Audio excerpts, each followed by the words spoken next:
Hi guys, welcome back to my channel. This is Stephanie. We're going to be reviewing the new Gucci foundation that looks like this. It's called the Gucci Fluid de Beauté Finin Natural Foundation. I'm sorry if I butchered that. This foundation retails for $68. There is 1 fluid ounce of product and there are 40 shades. I picked up the shade 120N, which is a fair neutral tone shade. It's the second to last lightest shade. For your reference, I am a MAC NC10. I'm checking out the Gucci website to see the product details for this foundation, and they say it's a natural finish, suitable for all skin types, lightweight and long wearing. There's a non-greasy blurring effect. It contains natural origin emulsifiers and glycerin for comfortable hydration. The website says it has adjustable coverage, so you can do a light coverage if you want or continue to build for full, perfectly blended coverage. The product is an animal-friendly vegan formula and it is made in Italy. So if you're new here, I predominantly do foundation reviews, and if this video is helpful for you, please remember to give it a like, and you can also subscribe to my channel for more. Let me actually swatch this foundation to show you guys some comparisons with other foundations that match me well. So from left to right, this is the new Gucci foundation in the shade 120N, MAC Studio Fix Fluid in NC10, the Armani Luminous Silk Foundation in the shade 3, Estee Lauder Double Wear in 1W1, and this is Lancome's Teint Idole in 100N. That's actually too dark for me. Let me share my skin type with you guys first. I have combo leaning dry skin, so I have dry patches on my cheeks and my temples, but my T-zone is a little oily, so I do have large pores on my nose and it does get oily throughout the day. I also have hereditary dark circles, so we can use this Gucci foundation to try to see how it conceals my dark circles, and through that we can get a good sense of its coverage. Recently, I've also been breaking out a lot, so I have some active acne and some acne scarring on my left cheek. I have some acne scars on my forehead and some fading scars on my right cheek. And just like all my previous foundation reviews, I won't be using any primer today and I won't be using any setting spray. I will be setting my nose and my under eyes with a bit of powder, but for the rest of my face, I won't be layering powder on top. All right, now let's take a look at the foundation. So this is what the Gucci packaging looks like. It is a fleshy nude pink and a black paper box, and the Gucci bottle looks like this. It's a frosted glass bottom with a plastic shell pink cap, and it comes in a pump bottle. Let me show you guys what the texture of the foundation looks like. It's somewhat liquidy. It's sliding down slowly on the back of my hand, and upon blended, it's very, very liquidy. It has a slightly thick texture. It's not the most runny of all foundations, but it's super easy to blend. There's a super duper strong fragrance in this foundation, so if you're sensitive to scents, I would give this one a pass. For the left side of my face today, I'll be using the Sephora Pro Flawless Airbrush brush in 56. And for the right side of my face, I'll be using a damp Eco Tools sponge. So let me zoom you guys in and let's apply. Ooh. Yeah, the fragrance is really strong. Even upon dotting it on my face, I can smell it already. I would say this foundation is relatively easy to blend. There doesn't seem to be any streaking happening. I'm also going to use this on my left under eye to see how much of my dark circles this can conceal. So this is half of my face with a light layer foundation on. This is my face without. I think this foundation does have a natural finish. There's a tiny bit of radiance peeking through, but it has overall a soft matte finish.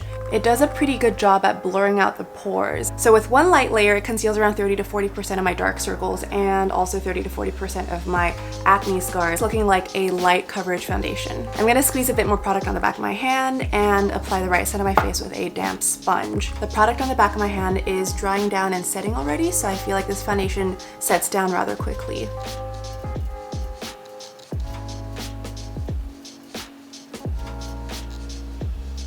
This is one light layer all over the face. I feel like you get a lot more coverage with a brush than you do with a sponge, but with the sponge, it really sinks into your pores a little better. So what I'm gonna do is try to add a bit more product onto my acne blemishes and my under eyes, and then later on go over the entire complexion with a damp sponge to really let the product sink in. And we'll see if it gets cakey with more than one layer. This is my entire face done. I layered on more product on my acne and my under eyes, and then I blended over everything with a damp sponge, and this is the kind of coverage and finish you will get. When I hold my mirror from further away, I feel like my whole face looks really airbrushed and flawless, but it looks a little mask-like. So your complexion doesn't look super duper natural. It doesn't have that no makeup look, it looks a tiny bit heavy. I do find that the product oxidizes a tiny bit, so the product on the back of my hand is now turning slightly yellow and orange as it sets down, but the oxidization isn't too bad. I feel like the shade overall still matches my neck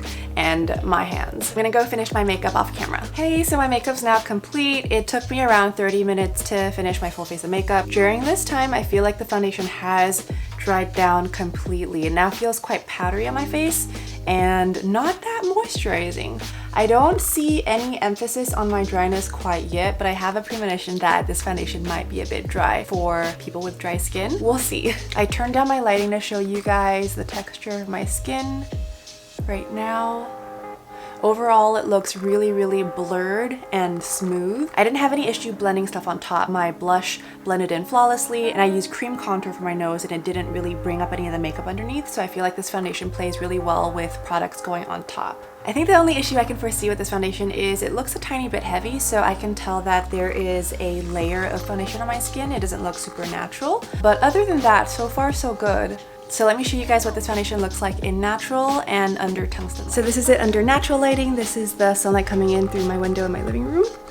Let me show you guys the texture on my cheeks, how well it blurs out the pores on my nose, and just the overall soft matte radiance of the finish. This is the foundation under tungsten light in my bathroom.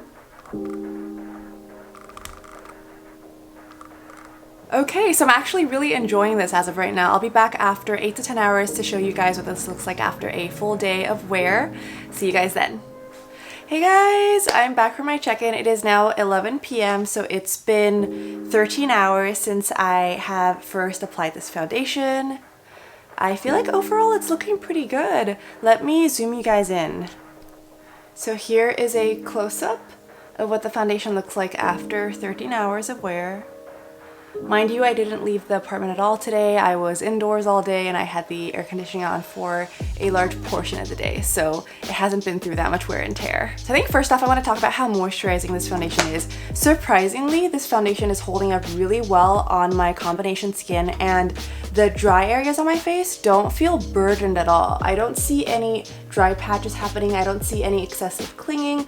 I see a tiny bit of dryness accentuated where I have really, really dry patches next to my acne scarring, but as for the rest of my face, it feels super comfortable. So in terms of how moisturizing it is, I would give it a 3.5 out of 5. I think for such a natural matte leading formula, this Gucci foundation is a lot more moisturizing compared to some of the other competitors on the market. I do remember that upon 1 to 2 hours of wear, my face was feeling a tiny bit tight, but as soon as the 2.5 to 3 hour mark hit and my oils were starting to seep through, my face was starting to feel really moisturized. And after wearing this for 13 hours, I do think that people with combo leading dry skin types can totally wear this foundation. If you have really, really Sahara Desert dry skin, I would suggest you try to get a sample before purchasing this, because it is not the most moisturizing foundation on the market, but it is moisturizing for a semi-matte finish. Next, in terms of oil control, I feel like out of 5, I would give this a 4. Most of my oils are kept at bay. There's a tiny bit of shine peeping through, but you can tell from my forehead and my nose that this formula does provide pretty good oil control. As for the radiance and finish of this foundation, I would actually give it a 4 out of 5. At the end of 13 hours of wear, my natural oils are starting to seep through, and now there is a beautiful radiance and luminosity to this once natural matte leaning foundation. Just zooming you guys closer so you can see what I'm talking about. It doesn't look exceptionally dewy per se, but there is definitely a radiance to this foundation. Next, I do want to talk about the delicacy of this foundation and whether it oxidizes or not. So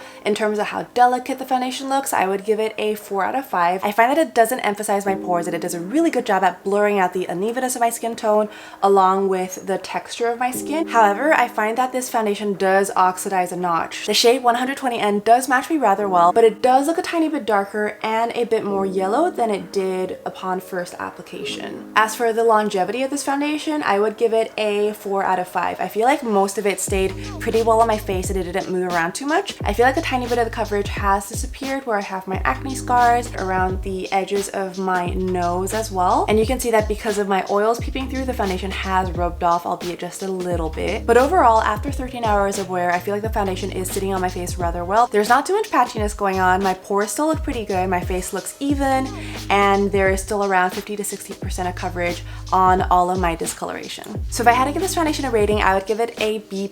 I really enjoyed using it today. And for a formula that's leaning natural matte, it's really quite moisturizing and comfortable for someone with combination dry skin. The reasons I wouldn't give it an A is because it is a little mask-like. It isn't the most natural looking foundation. And if you do layer too much, it can verge on looking heavy. It also oxidizes a little bit, and you cannot build it to full coverage like the website claims. But at the end of the day, I would still recommend this foundation for people with normal skin or combo leaning dry, combo leaning oily. I feel like it's really delicate, quite moisturizing on the skin, and it gives you that airbrush look without looking full coverage like the NARS Soft Matte Foundation. So in terms of my preference, I much prefer this Gucci foundation over the Bobbi Brown Skin Longwear. I prefer it much more than the Charlotte Tilbury Airbrush Flawless Foundation.